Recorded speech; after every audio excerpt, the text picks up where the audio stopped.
দেশ ও দেশের বাইরে যে যেখান থেকে মানুষের কল্যাণ প্রতিদিনের আজকের এই আয়োজনে আছেন, সকলকে জানাই শুভেচ্ছা। আশা করি সকলেই ভালো রয়েছেন। আমরা এমনি ভাবে বিশেষ করে শীতের সময়ে আমরা এই যে বিশেষ নারীরাই পারে নারীরাই পারবে এই শীর্ষক যে বিশেষ টক শো লাইভ প্রোগ্রাম মানুষের কল্যাণ প্রতিদিনের সরাসরি সম্প্রচার হচ্ছে। যে যেখান থেকে রয়েছেন সকলকে আবারও স্বাগত জানাই। আমরা আজকের এই প্রোগ্রামে রয়েছেন আহ, খ্যাতিমান অনেক ব্যক্তিত্ব। একদিকে নিজের পরিচয়, আরেকদিকে ব্যক্তির পরিচয় নিজের এলাকাতেই অনেক পরিচিত এমন অনেক ব্যক্তি কিন্তু আমরা আজকে আছি। যেমনটা বলি, ক্রিকেট বিশ্বে মোস্তাফিজের নাম সকলেরই জানা। মোস্তাফিজের বাড়ির উপজেলায় ভাইস চেয়ারম্যান রয়েছেন, ইউনিয়ন পরিষদের চেয়ারম্যান রয়েছেন। আবার শ্বশুর বাড়ির এলাকার, মোস্তাফিজের শ্বশুর বাড়ির এলাকার মহিলা ভাইস চেয়ারম্যান তিনিও রয়েছেন আমাদের সাথে। অপরদিকে আমাদের দেশের শুধু নয়, দেশের গণ্ডি পেরিয়ে খ্যাতিমান ব্যক্তিত্ব আহ, মাননীয় সংসদ সদস্য মমতাজের বাড়ি সেই মানিকগঞ্জ, সেই মানিকগঞ্জের আহ, সিংগাইর উপজেলা চেয়ারম্যান কিন্তু আমাদের সাথে রয়েছেন। সব মিলে আমাদের অনুষ্ঠানটি অনেক ভালো হবে শেষ অবধি। দর্শক শ্রোতা ভাই বোন বন্ধুগণ যে যেভাবে আমাদের সাথে রয়েছেন এবং পরবর্তীতে যারা যুক্ত হবেন সকলেই শেয়ার কমেন্ট করে আমাদের এই আয়োজনটি আরো প্রসার ঘটাবেন এই প্রত্যয়ে শুরু করছি বিশেষ টক শো নারীরাই পারে নারীরাই পারবে আজকের আয়োজন। আমার সাথে রয়েছেন আমার সহকর্মী নাহিদা। তিনি উপস্থাপনা করবেন। আহ, মানুষের কল্যাণ প্রতিদিনের সম্পাদক ও প্রকাশক কবি নিয়াজ রাজ এর সার্বিক তত্ত্বাবধানে আহ, সুমন পারভেজ ভাইয়ের কারিগরি সহায়তায় আজকে এই লাইভ প্রোগ্রামটি চলছে। তো আমরা এখন একটু পরিচয় হব। আমার দর্শক শ্রোতা ভাই বোন বন্ধুদেরকেও পরিচয় করিয়ে দিব। আমি প্রথমে পরিচয় করিয়ে দিব আহ মোসাম্মদ শারমিন আক্তার, মহিলা ভাইস চেয়ারম্যান, সিংগাইর উপজেলা, মানিকগঞ্জ জেলা।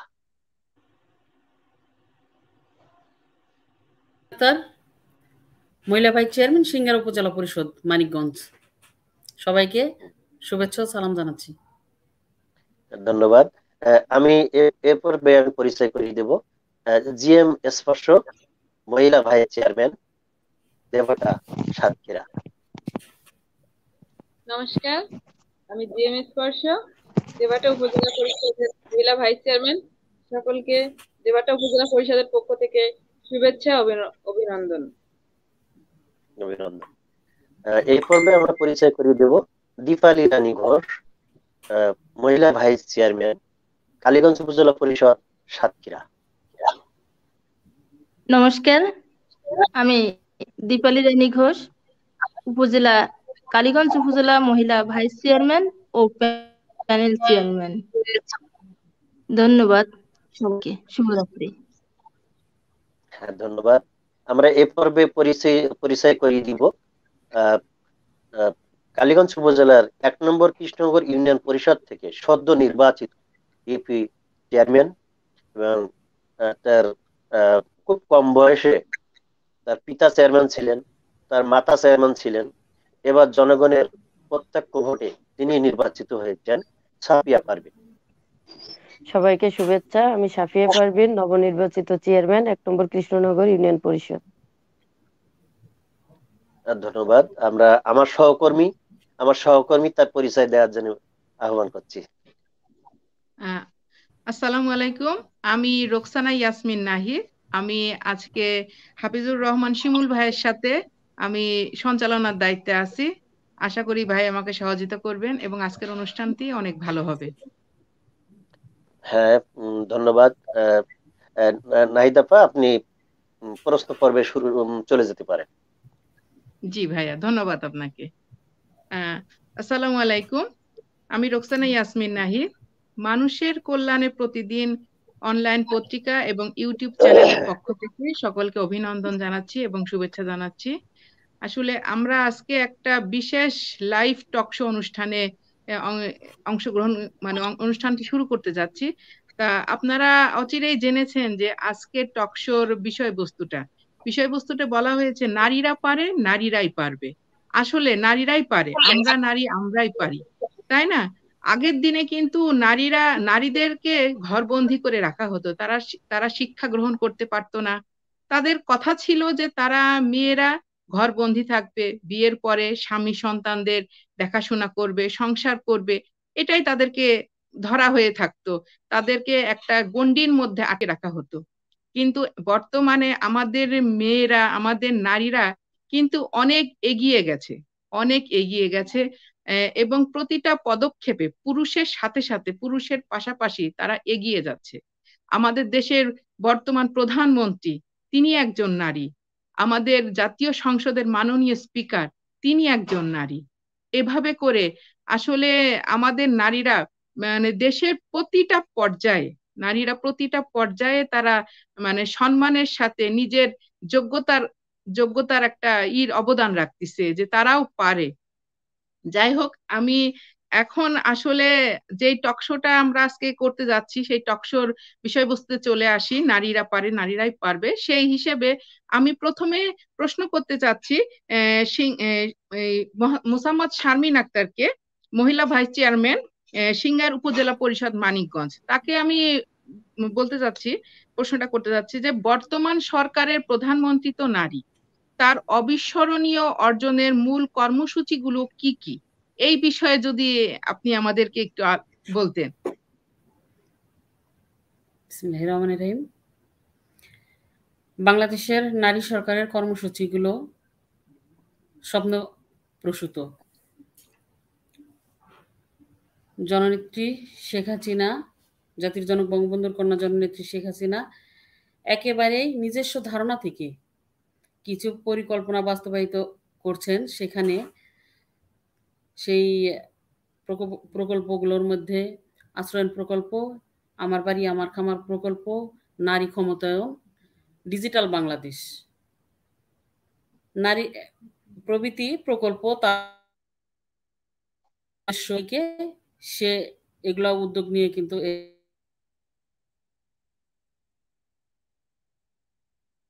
নেট প্রবলেম হচ্ছে।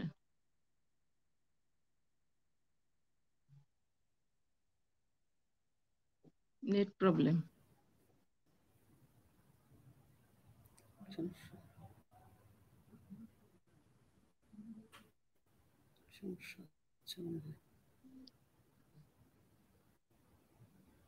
সমস্যা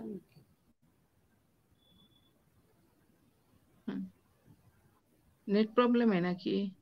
না, আপনার কথা শোনা যাচ্ছে, আপনি বলুন। হ্যাঁ, আমি কি প্রথম কথা থেকে শুরু পরিষ্কার করব? আছে, আপনি আবার বলুন। প্রথম থেকে কি শুরু করব আবার? হ্যাঁ বলতে থাকেন, আপনি বলতে থাকেন।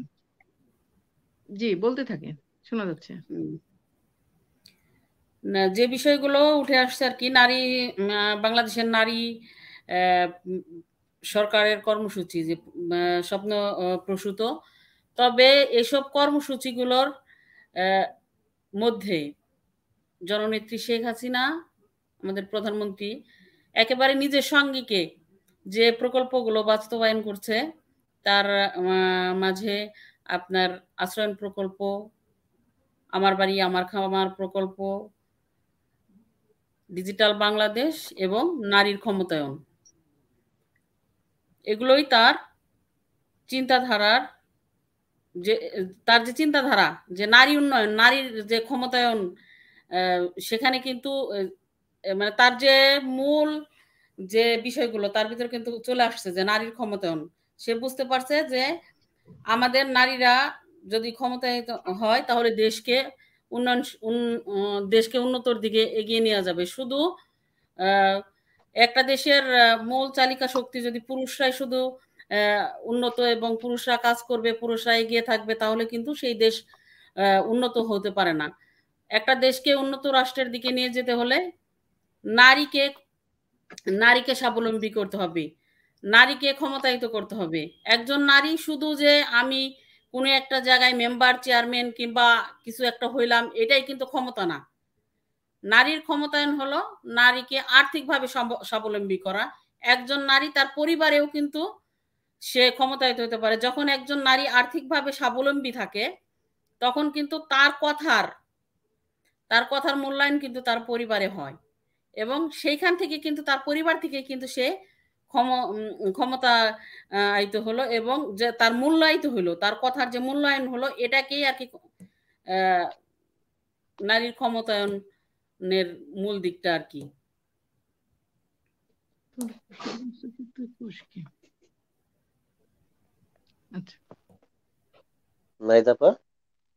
জি, ধন্যবাদ শামিন আক্তারকে তার এত সুন্দর করে একটা বক্তব্য দেওয়ার জন্য। আসলে নারীরাই এখন আমাদের দেশের নারীরাই আসলে সব দিকে এগিয়ে যাচ্ছে। 40 লক্ষ গার্মেন্টস শ্রমিক তারা কিন্তু নারী, তারা কিন্তু এই যে অবদান রেখে চলেছে আমাদের পোশাক খাতে, সেটা কিন্তু আমাদের অর্থনীতির মেরুদণ্ডকে আরো শক্তিশালী করছে।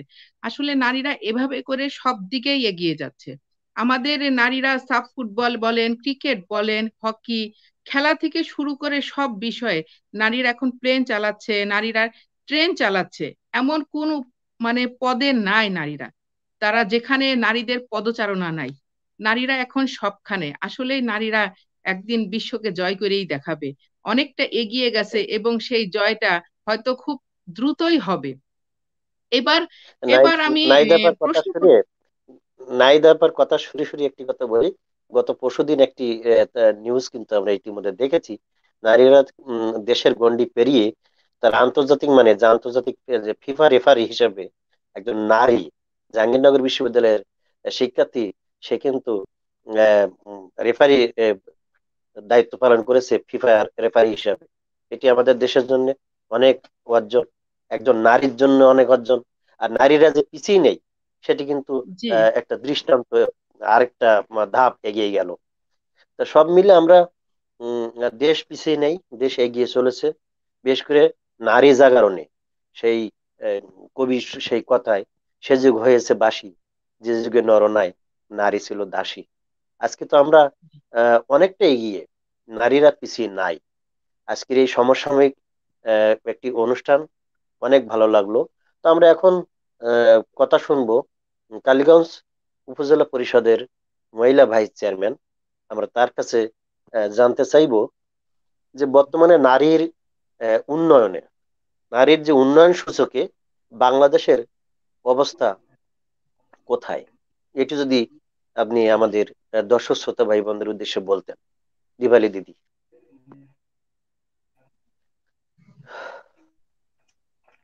ধন্যবাদ শিমুল ভাইকে এমন একটা সুন্দর অনুষ্ঠানে আমাকে কথা বলার সুযোগ করে দেওয়ার জন্য। আমি প্রথমে আজকের এই নারীরা পারবে, নারীরা পারে, নারীরাই পারবে এই অনুষ্ঠানের সম্মানিত সভাপতি, উপস্থিত আছেন আমার কলিগ দেবহাটা উপজেলার মহিলা ভাইস চেয়ারম্যান জেম স্পর্শ, আর একজন আমার কলিগ কিছুক্ষণ আগে যিনি বক্তব্য দিয়ে গেছেন। আরো উপস্থিত আছেন অতিথি হিসেবে আমাদের কালীগঞ্জ উপজেলার 1 নম্বর কৃষ্ণনগর ইউনিয়নের নবনির্বাচিত চেয়ারম্যান সাফিয়া পারভিন। উপস্থিত আছেন অনুষ্ঠান সঞ্চালনায় হাফিজুর রহমান শিমুল ভাই ও রোকসানা ইয়াসমিন নাহিদ আপা, ও দেশ বিদেশ থেকে যে আমাদের লাইভের সাথে যুক্ত আছেন সবাইকে জানাই শুভরাত্রি ও শুভরাতের শুভেচ্ছা। আজ বাংলাদেশ, যে প্রশ্নটি আমাকে করা হয়েছে, বাংলাদেশে নারী উন্নয়ন সূচকে বাংলাদেশের অবস্থানটা কোথায়? তো আমি বলতে চাই, নারী পুরুষের সমতার দিক থেকে বিশ্বে বাংলাদেশ এখন 65তম অবস্থানে রয়েছে। তো গত বছর বাংলাদেশের এই অবস্থান ছিল 50তম। নারী পুরুষের অংশগ্রহণ ও সুযোগ শীর্ষক সূচকে বাংলাদেশের অবস্থান 147 অবস্থানে ছিল। এখন বর্তমানে 141 অবস্থানে 2021 সালে ছিল 141 অবস্থানে, এবং 2006 সালে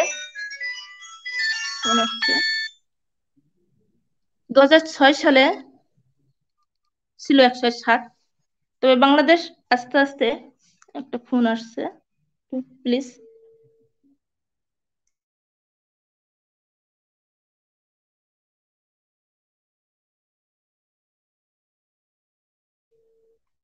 তো বাংলাদেশ এখন আমাদের যেভাবে আমরা এগিয়ে যাচ্ছি, এটা অনেকটা সুন্দর এবং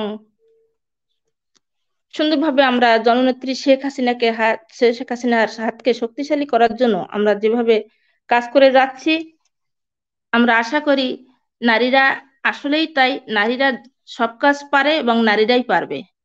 আমরাই তার বাস্তব উদাহরণ। আমরা আস্তে আস্তে দেশকে যেভাবে এগিয়ে নিয়ে যাচ্ছি এবং আমাদের চেষ্টা এবং আমাদের পরিশ্রম যেভাবে আমরা করছি, সেভাবে আমরাই নারীরাই পারবো দেশকে উন্নয়নশীল দেশে এগিয়ে নিয়ে যেতে পারবো। এবং আমরা নারীর ক্ষমতায়ন যেভাবে বেড়ে যাচ্ছে, আমরাই পারবো দেশকে শক্তিশালী করার জন্য। যাই হোক, আমরা আরো কাজ করতে চাই, দেশের জন্য কাজ করতে চাই, নারীদের হাতকে শক্তিশালী করতে চাই। আমাদের মাননীয় প্রধানমন্ত্রী জননেত্রী শেখ হাসিনাকে তার হাতকে শক্তিশালী করতে চাই। আমাদের বাংলাদেশে নারীরাই বড় বড় জায়গায় আছে। আমাদের বিরোধী দলীয় নেত্রী বেগম খালেদা জিয়া, উনিও একজন নারী। আমাদের প্রধানমন্ত্রী, উনিও একজন নারী। আমাদের মাননীয় স্পিকার মহোদয়, উনিও একজন নারী। আমাদের শিক্ষামন্ত্রী দীপুমণি, উনিও একজন নারী। যাই হোক, আমরা একে একে নারীরা সর্ব জায়গায় আমরা স্থান করে নিয়েছি এবং নিতে যাচ্ছি। বর্তমানে আমরা যেভাবে কাজ করছি, বাংলাদেশকে আরো সুন্দর ও উন্নতর দিকে আমরা এগিয়ে নিয়ে যেতে পারবো। আমাদের কালীগঞ্জ উপজেলা যেভাবে আমরা যে উপজেলা থেকে আমরা ভাইস চেয়ারম্যান আছি, সেই উপজেলাকে আমার কালীগঞ্জ থেকে আমি বলবো, আমার কালীগঞ্জ উপজেলাকে ডিজিটাল ও মডেল ও ডিজিটাল করার জন্য যত প্রকার কাজ আছে আমি একত্রভাবে এবং আমাদের উপজেলা পরিষদের যেভাবে কাজ করে যাচ্ছি, এগুলো আমাদের উপজেলাটা সুন্দর ও মডেল করার জন্য আমরা প্রাণ চেষ্টা করে চলছি এবং আমরা নিরলস ভাবে কাজ করছি। সবাই সুস্থ থাকবেন, ভালো থাকবেন। ধন্যবাদ সবাইকে। ধন্যবাদ দীপালি রানী ঘোষ, উপজেলা পরিষদের মহিলা ভাইস চেয়ারম্যান, কালীগঞ্জ, সাতক্ষীরা। অনেক ভালোভাবে বললেন। আসলে যখন কথা বলবো তখন ক্যামেরার মাঝামাঝি জায়গায় যদি আমি থেকে কথা বলি, সেক্ষেত্রে দর্শক শ্রোতা ভাই বোন বন্ধুদেরও দেখার সুযোগ হয়। সেটা আমরা চেষ্টা করব। অনেক ভালো। আমরা আসলে আশার কথা শুনছি, নিরাশার কোনো কথা আমরা শুনতে চাই না। আমরা শুধু শুনতে চাই অর্জন এবং উদ্ভাবন এবং আগামীর সব সময়ের জন্য আমরা এই চিন্তা যখন করব, তখন আমরা সামনের দিকে এগিয়ে যাব। নাহিদ আপা। জি ভাইয়া, ধন্যবাদ। আসলে আমাদের নারীরা অনেক এগিয়ে যাচ্ছে। আমাদের নারীদের আসলে দমিয়ে এখন রাখা যাবে না আগের মতন। আমাদের বর্তমান নারীরা অনেক এগিয়ে গিয়েছে এবং এগিয়ে যাবে। আমাদের এখানে উপস্থিত আছেন হলো সাফিয়া পারভিন 1 নং কৃষ্ণনগর চেয়ারম্যান, 1 নং কৃষ্ণনগর ইউনিয়ন সাতক্ষীরা। তার কথা আমরা জানতে পেরেছি তিনি খুব অল্প বয়সেই একজন নারী চেয়ারম্যান হয়ে অল্প বয়সেই সফলভাবে সফলতার সাথে মানে চেয়ারম্যানটাকে করছেন, মানে চেয়ারম্যানে নির্বাচিত হয়েছেন। আশা করি উনি কৃষ্ণনগর ইউনিয়নবাসীকে সেভাবে তার সেবা প্রদান করবেন। তা আমরা এখন আমাদের সাফিয়া পারভিন আপার কাছ থেকে আমরা জানতে চাচ্ছিলাম যে নারীর ক্ষমতায়ন বলতে আসলে কি বুঝি আমরা। ধন্যবাদ আপনাকে। সেই সাথে সাথে আমি ধন্যবাদ জানাই আজকের অনুষ্ঠানে উপস্থিত সবাইকে। আসলে নারীর ক্ষমতায়ন বলতে আমাদের বাংলাদেশের এখন মোট জনসংখ্যার অর্ধেক নারী। অর্ধেক এই জনগোষ্ঠীকে বাদ দিয়ে আমার মনে হয় না যে দেশের উন্নয়ন করা সম্ভব। তাই বর্তমান সরকার নারীর ক্ষমতায়ন নিশ্চিত করতে প্রচেষ্টা চালিয়ে যাচ্ছে। নারীর ক্ষমতায়ন বলতে আমরা বুঝি অর্থনৈতিকভাবে স্বাবলম্বী হওয়ার সঙ্গে সঙ্গে যে কোনো বিষয়ে মত প্রকাশের অধিকার প্রতিষ্ঠা করতে পারা। তো যেহেতু আমি একজন নারী, তো আমি চাইবো আমার মতো অন্য সব নারীরাই উঠে আসুক। আমরা সকল নারীর সকল কার্যক্রমে আমরা তাদের পাশে থাকতে চাই এবং পাশে থেকে সকল প্রকার সহযোগিতা করে তাদেরকেও আমরা স্বাবলম্বী করতে চাই। আমরা গ্রামের মধ্যে বসবাস করি। তো এখানে আসলে আস্তে আস্তে আমরা দেখতে পাচ্ছি প্রায় সকল নারীরা নিজেরাই স্বাবলম্বী হতে চাচ্ছে এবং তারা সকল কাজে কার্যক্রমে অংশগ্রহণ নিচ্ছে। তো আমরা সবাই মিলে তাদের সকল কার্যক্রমে সহযোগিতা করে আমরা নারীদেরকে আরো সামনের দিকে এগিয়ে নিয়ে যাব ইনশাল্লাহ। ধন্যবাদ সাফিয়া পারভিন আপা আপনাকে। আসলে বিদ্রোহী কবি কাজী নজরুল ইসলাম বলেছিলেন যে বিশ্বে যা কিছু সৃষ্টি চিরকল্যাণকর, অর্ধেক তার করিয়াছে নারী, অর্ধেক তার নর। আসলে পুরুষের পাশাপাশি নারীরা এখন যেভাবে এগিয়ে যাচ্ছে, আসলে নারীদেরকে স্যালুট জানাতে হয়। কারণ এমন কোনো দুঃসাহসিক কাজ নাই যেটা এখন নারীরা করছে না। কারণ আমাদের দেশে বিমান, নৌ, সেনা থেকে শুরু করে অনেক মানে কঠিন চ্যালেঞ্জিং দায়িত্বও কিন্তু নারীরা আছে। এই জন্য নারীদেরকে আসলে স্যালুট জানাতে হয়, তাদেরকে শ্রদ্ধা জানাতে হয়। শ্রদ্ধা জানাতে হয়। এই আমাদের নারীরা আরো এগিয়ে যাবে এবং আরো ভালো করবে, আমরা সেই চেষ্টা করি। আগের দিনের কথা তো বললাম, আগের দিনে নারীদেরকে একটা গণ্ডির মধ্যে আটকে রাখা হতো। এখন আমরা নারীরা সেই গণ্ডির মধ্যে কিন্তু আটকে নেই, আমরা কিন্তু মানে স্বাধীন হয়ে গেছি, আমাদেরকে স্বাধীন করে দেয়া হয়েছে, আমাদের মানসিকতার পরিবর্তন হয়েছে এবং এই মানসিকতার পরিবর্তনের কারণেই হয়তো আমরা নারীরা আজকে এতদূর আগাতে পেরেছি। আমাদের এখন আরেকজন অতিথি উপস্থিত আছেন, জি এম স্পর্শ। তার আগে একটু কথা আপনার কথার সুর মিলিয়ে একটু কথা বলতে চাই। জি ভাইয়া সাফিয়া বলেন। পারভীন কথা বললেন, অনেক চমৎকার ভাবে তিনি কথা বললেন। আর তার এই যে এখনো মানে সে শপথ পড়েননি এখনো, কিন্তু তার মা বর্তমানে চেয়ারম্যান রয়েছেন। মা আচ্ছা চেয়ারম্যান হওয়ার ক্ষেত্রে আমি একটু দর্শক শ্রোতা ভাই বোন বন্ধুদেরকে জানানোর জন্য জ্ঞাতার্থে জানাতে চাই।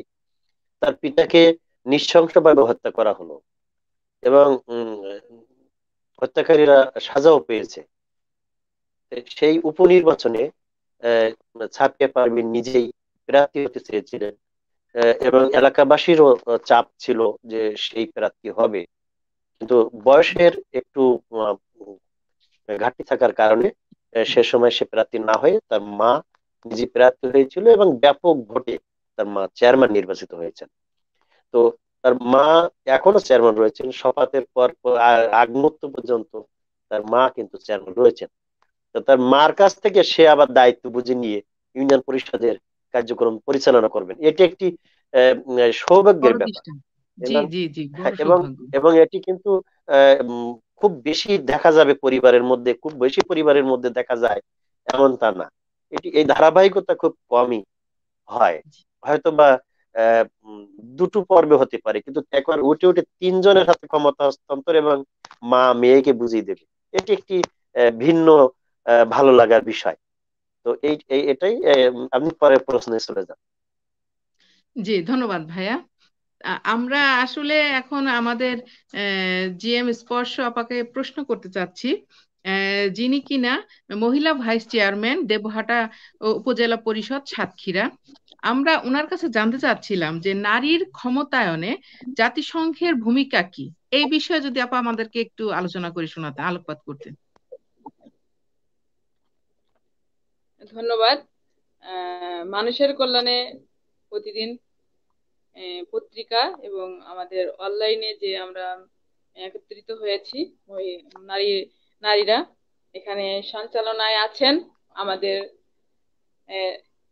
রোকসানা ইয়াসমিন নাহিদা আপু, অনেক সুন্দর উপস্থাপনা করছেন, এবং আছেন হাফিজুল রহমান শিমুল ভাই, এবং আমাকে এই অনুষ্ঠানে অ্যাটেন্ড করার জন্য কবি নেওয়াজ রাজ ভাই আমাকে এখানে আমন্ত্রণ জানিয়েছিল। আমি সকলকে আমার পক্ষ থেকে আন্তরিক শুভেচ্ছা এবং কৃতজ্ঞতা জানাই।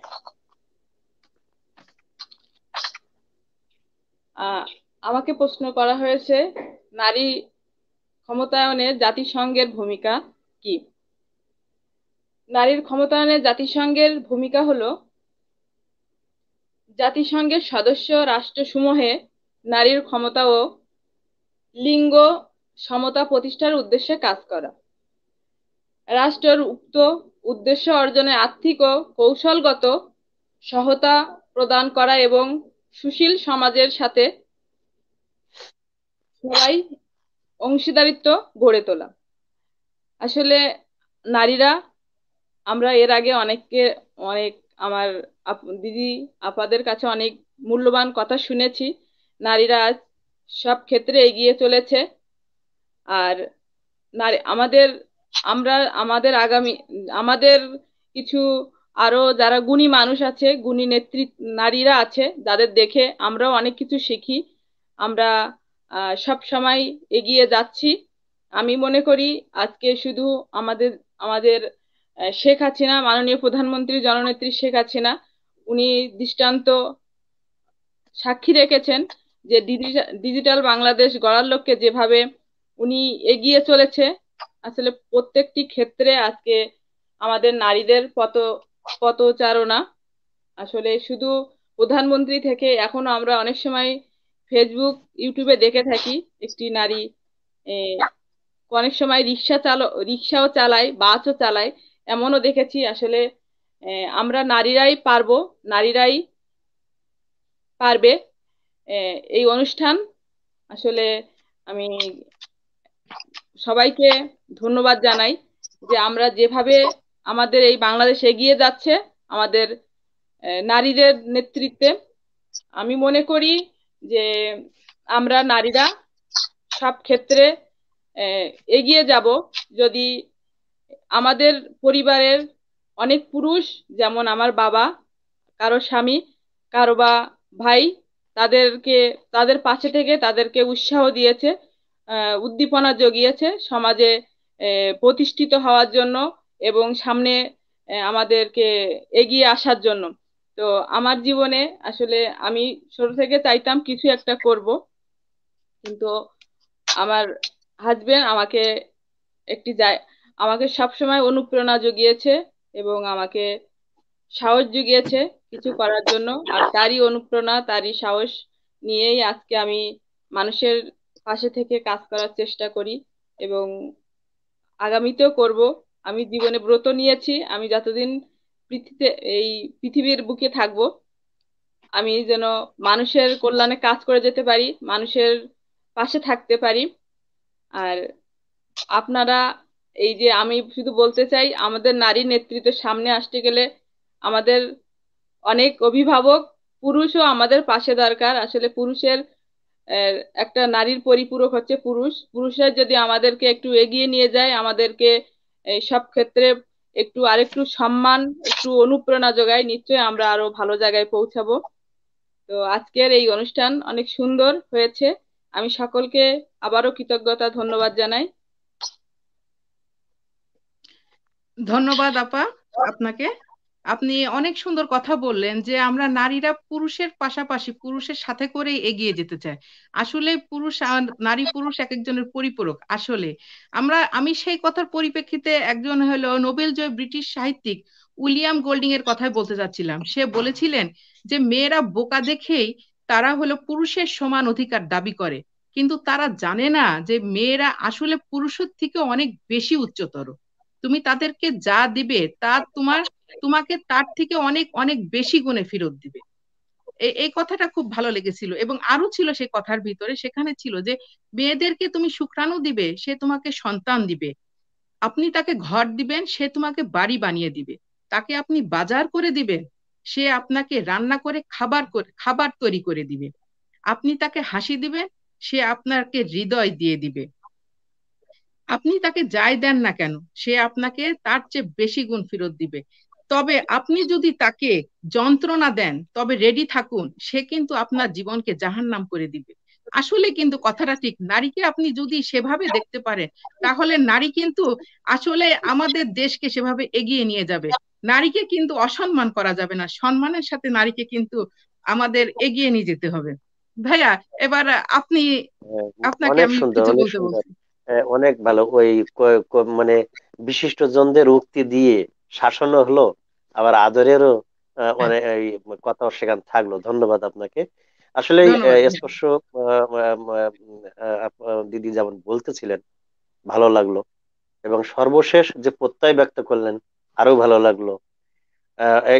এখানে একটু বলতে হয় যে জিএম সৈকত, আমাদের স্পর্শ দিদির আহ, যে হাজবেন্ড, আসলে মানুষের কল্যাণে তিনি অনেকদিন ধরে কাজ করছেন। সে একটু না বললেই আমার মানে অত্যক্তি থেকে যাবে যে উম, সাংস্কৃতিক জোট নামে একটি সংগঠন রয়েছে। এই সংগঠনের মাধ্যমে বিভিন্ন আহ, নায়ক নায়িকা বা সাংস্কৃতিক সাথে যারা জড়িত, এরা অসুস্থ হয়েছেন, মাননীয় প্রধানমন্ত্রীর দরবারে যে সরাসরি তার শরণাপন্ন হয়ে সেই সব ব্যক্তিদের বা সেই সব পরিবারের লক্ষ লক্ষ টাকা অনুদান করিয়ে তাদের সেই পরিবারের যে অনেকের কষ্ট, অনেকের শোক, এটি লাঘব করার চেষ্টা করছেন দীর্ঘদিন ধরে। আর এটা পাশে থেকে আরো সহযোগিতা করে যাচ্ছেন আমাদের আজকের অতিথি, মহিলা ভাইস চেয়ারম্যান দেভাটা সাতক্ষীরা। তো সব মিলিয়ে অনেক প্রাণবন্ত আলোচনা। আমরা সাফিয়া পারভিনের কাছে একটু যেতে চাই যে আসলেই তার মা এবং তারপর সেই চেয়ারম্যান নির্বাচিত হয়েছেন। আসলেই একজন নারী হয়ে এই জনপ্রতিনিধির মতন এই গুরুত্বপূর্ণ কাজ করতে যে কোনো অন্তরায় বা বাধা তিনি দেখেন কিনা, সাফিয়া? জি, অবশ্যই দেখি। আসলে আমার প্রতিটা কাজে অনেক বাধা সৃষ্টি হয়। আমার পিতাকে যখন নির্মমভাবে হত্যা করা হয়েছিল, তখন সন্ত্রাসী মহল ভেবেছিল যে তারা আমার পিতাকে হত্যা করেছে, আমার পিতার কোনো ছেলে সন্তান নেই, মনে হয় প্রতিবাদ করার মতো কেউ থাকবে না। এটা ভেবেই বেশিরভাগই তারা এই কাজটা করতে মানে তাদের নিজেদের থেকে সম্ভব হয়েছিল। তো তারপরে যখন আমি প্রতিবাদ করা শুরু করলাম, আমি যখন প্রথম থেকেই আমার পিতা হত্যার বিচার চাইতে থাকলাম, তারপর থেকেই সেই সন্ত্রাসী মহল তারা আবার আমার জীবন নাশের হুমকি দিয়ে যাচ্ছে 24 ঘন্টা। এবং আমার মায়ের নির্বাচন করেছি, তারপরে আমি যে বিগত কয়েকদিন আগে যে নির্বাচনটা করলাম, সেই নির্বাচনে আমাকে অনেকভাবে ষড়যন্ত্র করে তারা বিভিন্ন ভাবে আমাকে ফাঁসানোর চেষ্টা করেছে। এবং আমার প্রতিটা কার্যক্রমে তারা বাধা সৃষ্টি করেছে। এটা কম বেশি আপনাদের নলেজেও আছে। তবে তাদের সব বাধা অতিক্রম করে আমি আমার মতো করে আমি এ পর্যন্ত আসতে পেরেছি। ধন্যবাদ। দৃঢ় প্রত্যয় এবং যে চেষ্টা যে জনকল্যাণে কিছু করার, সেই প্রত্যয় নিয়ে সে পথ চলছে, কারণেই মহান রাব্বুল আলামিন এই জায়গাটা থেকে নিয়ে আসছে। ধন্যবাদ। অনেক ভালোভাবে শুনলাম আমরা। আহ, উম, সিংড়াই উপজেলা পরিষদের মহিলা ভাইস চেয়ারম্যান শারমিন আপার ওখানে একটু যাব, মানিকগঞ্জের। যে আসলে আপনি তো রাজধানীর প্রায় পাশাপাশি, মানে খুব বেশি দূরে ওখানে না।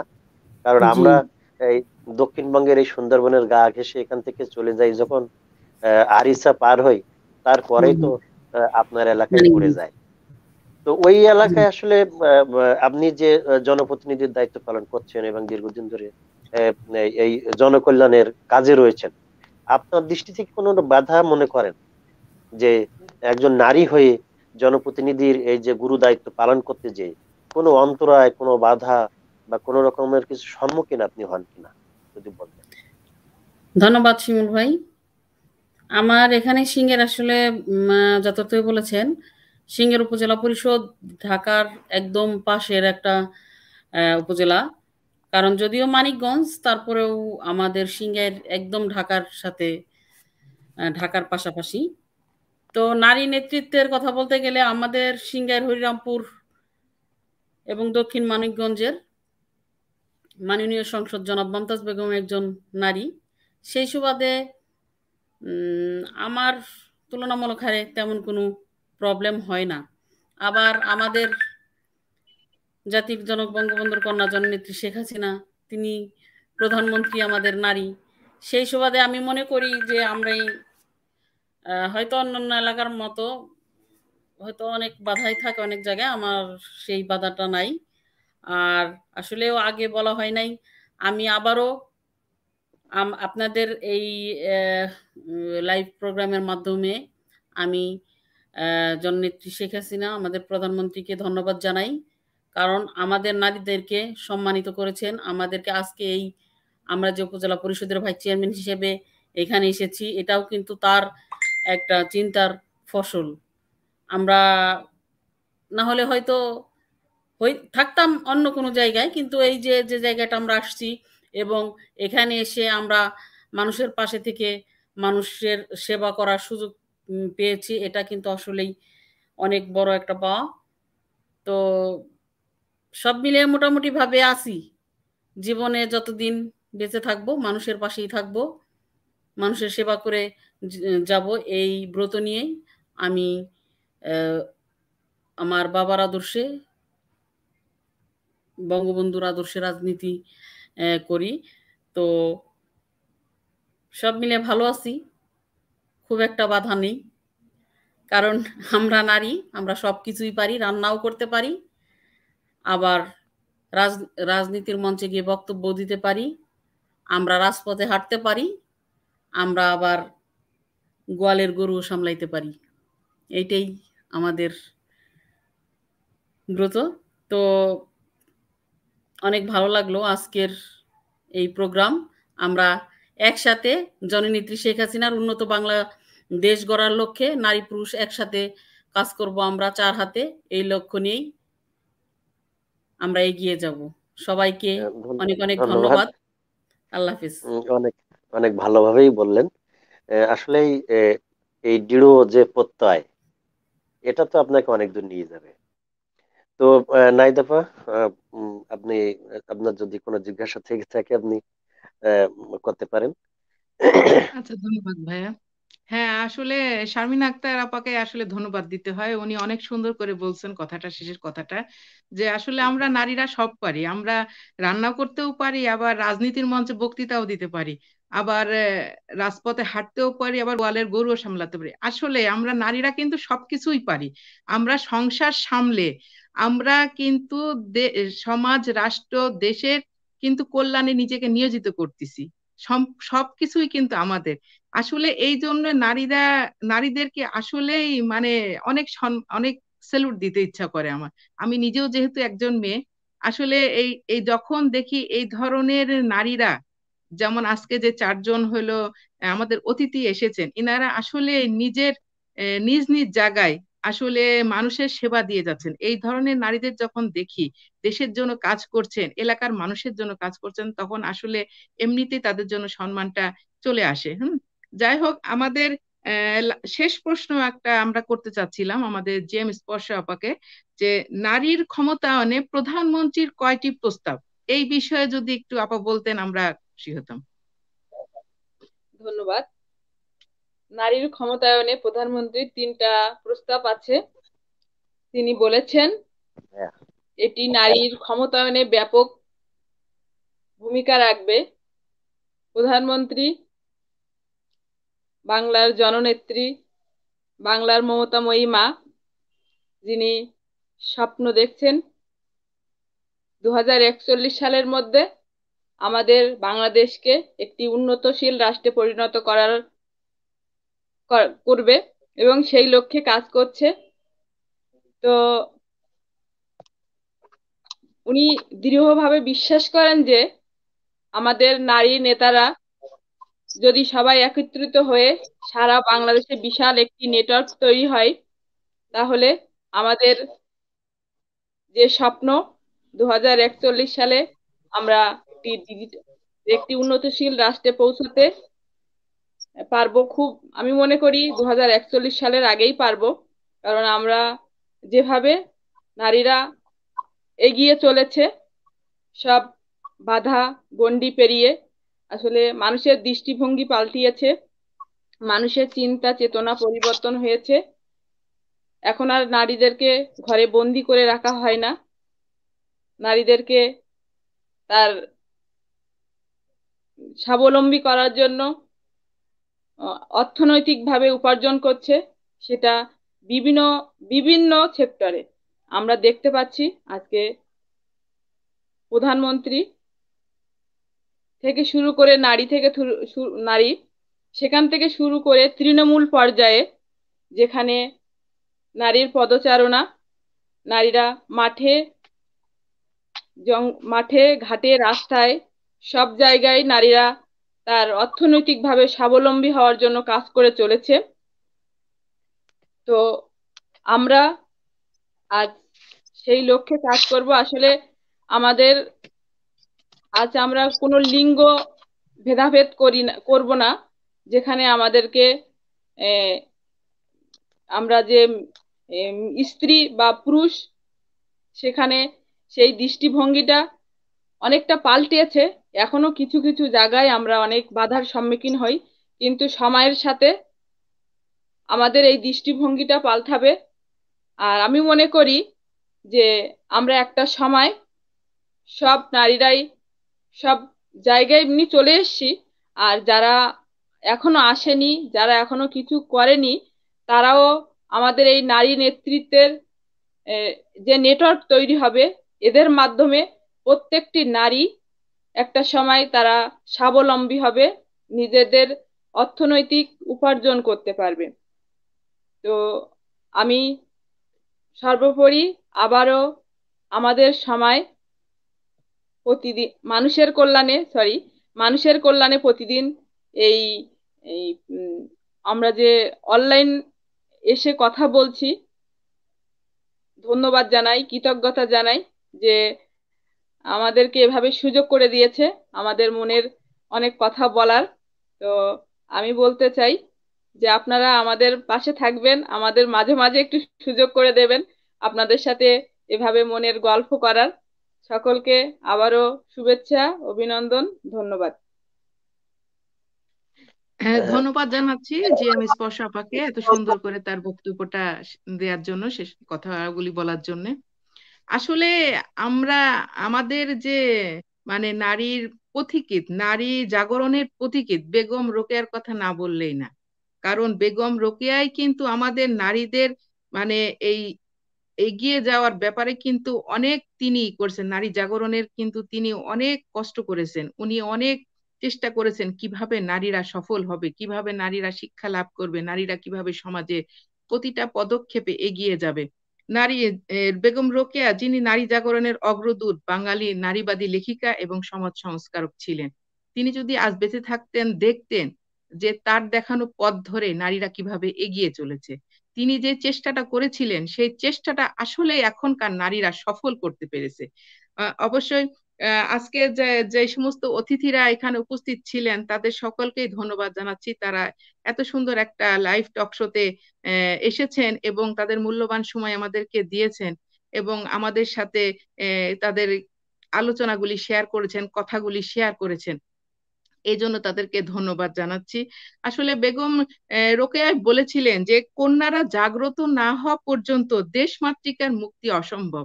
আসলে কিন্তু তিনি কথাটা ঠিক বলেছিলেন। আসলে কন্যাদেরকে জাগ্রত হতেই হবে। আমরা কারো কন্যা, কারো আমরা কখনো মা, কখনো স্ত্রী, কখনো মেয়ে, এভাবে করে কিন্তু আমরা নারীরা এক সময় দেশের উঁচু পর্যায়ে চলে যাচ্ছি। নিজের একটা মানে নিজের কি বলবো এটাকে মানে নিজের একটা অবস্থান তৈরি করে নিচ্ছি। আমরা সেই আমাদের ওই গণ্ডিটার থেকে পেরিয়ে যাচ্ছি, নিজের অবস্থানে চলে যাচ্ছি। হ্যাঁ, এভাবে করে নারীরা এখন সব ক্ষেত্রে এগিয়ে যাচ্ছে, নারীরা আরো এগিয়ে যাবে। নারীদের এই কামনাই করি যে নারীরা আরো এগিয়ে যাক এবং নারীরা পুরুষের পাশাপাশি এগিয়ে যাক, পুরুষকে সাথে নিয়ে নারীরা এগিয়ে যাক। হাসান শিমুল ভাইয়া, এবার আপনি আর কিছু বলেন। বলা কি, অনেক তো ভালো ভালো কথা আসলো। আসলে আহ, এরকম ধরনের এই যে মানুষের কল্যাণ প্রতিদিনের যে লাইভ প্রোগ্রাম এবং নারীরাই নারীরাই পারবে, এই যে বিষয়ভিত্তিক একটি অনুষ্ঠান, অনেক ভালো একটি প্রোগ্রাম হলো। সকলেই নিজ নিজ অবস্থান থেকে অনেক ভালোভাবে উপস্থাপন করলেন। নেপোলিয়ান কিন্তু আরো অনেক আগেই বলে গিয়েছে, তোমরা একটি শিক্ষিত মা দাও, আমি একটি শিক্ষিত জাতি দেবো। আজকে কিন্তু দার্শনিকরা ইতিপূর্বে যারা বলে গিয়েছেন, আমরা বাস্তবতায় কিন্তু অনেকটা দেখছি যে আসলে আমরা অনেক দূর এগিয়ে গেছি। নারীরা আহ, যে অবস্থানে রয়েছে বর্তমানে, আমরা দেখি যে একজন পুরুষ সে একটি জায়গায় রয়েছেন, একটি দায়িত্বশীল জায়গায় রয়েছেন, তার সেই দায়িত্বশীল জায়গায় যেভাবে তিনি দায়িত্ব পালন করছেন তার চেয়ে আরো সুচারুভাবে দায়িত্ব পালন করার ক্ষেত্রে নারীরাই বেশি এগিয়ে রয়েছে। তাদের আন্তরিকতা আরো বেশি থাকে, হৃদয়তা আরো বেশি থাকে। আর বিশেষ করে জনকল্যাণে যারা জড়িয়ে পড়েছেন তাদেরও সেবার মানটি কিন্তু আরো ভালোভাবে আমরা লক্ষ্য করি। আমি একজন গণমাধ্যম কর্মী হিসাবে আমরা সেটাই লক্ষ্য করি। তো আমি এখন কথা একটু মানে সর্বশেষ অভিপ্রায় জানতে চাইবো যে মানুষের কল্যাণ প্রতিদিনের যে আয়োজন, এই আয়োজনে অংশগ্রহণ করতে পেরে আমরা ছাপিয়া পারবেন তাকে কেমন লাগলো আমরা জানতে চাই খুব সংক্ষিপ্ত ভাবে, যে এই মানুষের কল্যাণ প্রতিদিনের যে লাইভ প্রোগ্রাম, এখানে অংশগ্রহণ করতে পেরে তার অভিমতটা কি, এটা জানতে চাচ্ছি। আসলে মানুষের কল্যাণ প্রতিদিন এই লাইভ প্রোগ্রামে অংশগ্রহণ করতে পেরে আমার নিজের কাছে অনেক ভালো লাগছে। এবং যেহেতু আমি শুধু আমার উপজেলা না, বাইরের উপজেলার মানুষের সাথেও পরিচিত হতে পেরেছি, সেজন্য তাদের কথা, তাদের পরিস্থিতি সবটাই জানতে পেরে আমার অনেক ভালো লাগছে। ধন্যবাদ। মানুষের কল্যাণ প্রতিদিনের আমরা এমনি ভাবে, বিশেষ করে করোনাকালীন সময়ে আমরা লাইভ প্রোগ্রাম করেছি, আমরা বিষয় ভিত্তিক বিভিন্ন লাইভ প্রোগ্রাম করেছি। সেখানে অনেক খ্যাতিমান, অনেক নামি দামি ব্যক্তিত্বরা অংশগ্রহণ করেছিলেন। সাংবাদিকতার প্রতিকৃত অনেক ব্যক্তি এই লাইভ প্রোগ্রামে কিন্তু পূর্বে অংশগ্রহণ করেছেন।